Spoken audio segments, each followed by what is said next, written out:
இன்றைக்கி நம்ம சேனலில் என்ன ஸ்பெஷல் ரெசிபி பார்க்க போகிறோன்னா, சிம்பிள் அண்ட் டேஸ்டியான பிரியாணி சுவையில் தக்காளி சாதம் எப்படி பண்ணுறதுன்னு தாங்க பார்க்க போகிறோம். இந்த தக்காளி சாதத்தை குழந்தைங்களுக்கு லஞ்ச் பாக்ஸுக்கு செஞ்சு கொடுத்தீங்கன்னா ஒரு பருக்க கூட மிச்சம் வைக்காமல் சாப்பிட்டு வருவாங்கங்க. டேஸ்ட் அல்டிமேட்டாக இருக்கும். கண்டிப்பாக ட்ரை பண்ணி பாருங்கள்.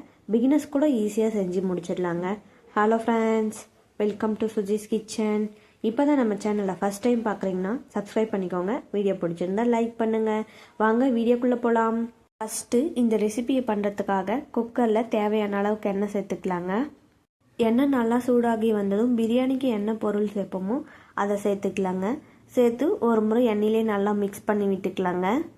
பாருங்கள், இந்தளவுக்கு நல்லா சோம்பு சீரகெல்லாம் பொரிஞ்சு வந்ததும் இந்த ஸ்டேஜில் 2 மீடியம் சைஸ் பெரிய வெங்காயத்தை நீள்வாக்கில் கட் பண்ணி சேர்த்துக்கோங்க.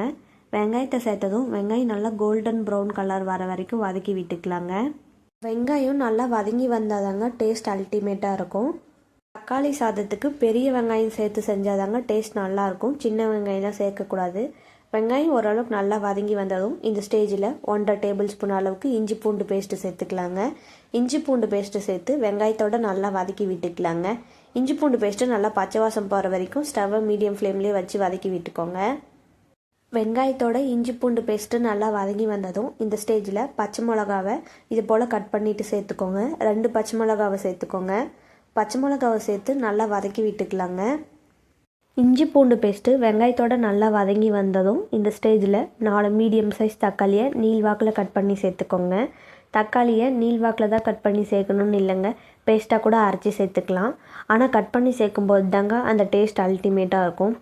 தக்காளியை சேர்த்ததும் தக்காளி நல்லா வதங்கி வரத்துக்காக வதக்கி விட்டுக்கலாங்க. இந்த ஸ்டேஜில் தக்காளி சாதத்துக்கு தேவையான உப்பு சேர்த்துக்கலாங்க.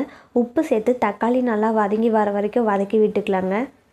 பாருங்கள், தக்காளி நல்லா வதங்கி வந்துருச்சு. இந்த ஸ்டேஜில் ஒரு கைப்பிடி அளவுக்கு மல்லி இலை சேர்த்துக்கோங்க. கூடவே ஒரு கைப்பிடி அளவுக்கு புதினா இலையும் சேர்த்துக்கோங்க. மல்லி இலையும் புதினா இலையும் சேர்த்ததும் தக்காளியோடு நல்லா வதக்கி விட்டுக்கோங்க. தக்காளியோட மல்லி இலை புதினா எல்லாம் நல்லா வதங்கி வந்ததும் இந்த ஸ்டேஜில் நம்ம மசாலாவை ஆட் பண்ணிக்கலாங்க. 1 டேபிள் ஸ்பூன் அளவுக்கு பிரியாணி மசாலாவை ஆட் பண்ணிக்கோங்க. கூடவே 1 டேபிள் ஸ்பூன் அளவுக்கு மிளகாய் தூள் சேர்த்துக்கோங்க. 1/4 டேபிள் ஸ்பூன் அளவுக்கு கரம் மசாலா தூள் சேர்த்துக்கோங்க. 1/4 டேபிள் ஸ்பூன் அளவுக்கு மஞ்சள் தூள் சேர்த்துக்கோங்க.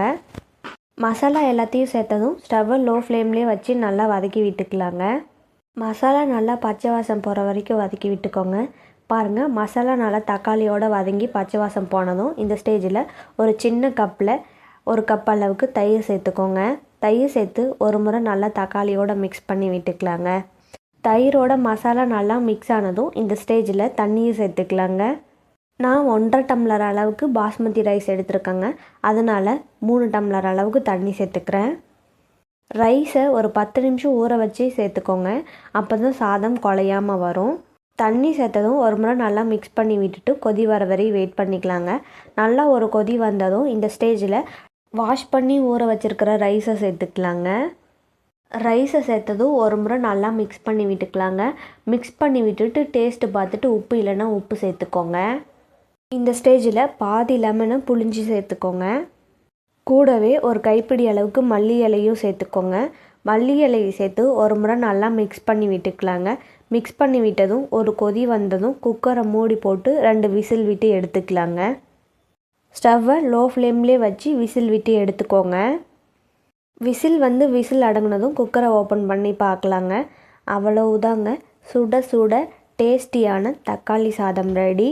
பாருங்கள் எவ்வளோ சூப்பராக வந்திருக்குன்னு. இது வேறு பிளேட்டுக்கு மாற்றி சர்வ் பண்ணிடலாங்க. இந்த மாதிரி தக்காளி சாதத்தை வீட்டில் இருக்கிறவங்களுக்கு செஞ்சு கொடுத்தீங்கன்னா நல்லா விரும்பி சாப்பிடுவாங்கங்க. உங்களுக்கும் பாராட்டு நிறைய கிடைக்கும். நீங்களும் இந்த மாதிரி ஸ்டைலில் தக்காளி சாதத்தை ட்ரை பண்ணி பாருங்கள். ட்ரை பண்ணி பார்த்துட்டு எப்படி வருதுன்னு மறக்காமல் கமெண்ட் செக்ஷனில் கமெண்ட் பண்ணுங்கள். உங்களுக்கு இந்த வீடியோ பிடிச்சிருந்தா லைக் பண்ணுங்கள், ஷேர் பண்ணுங்கள்.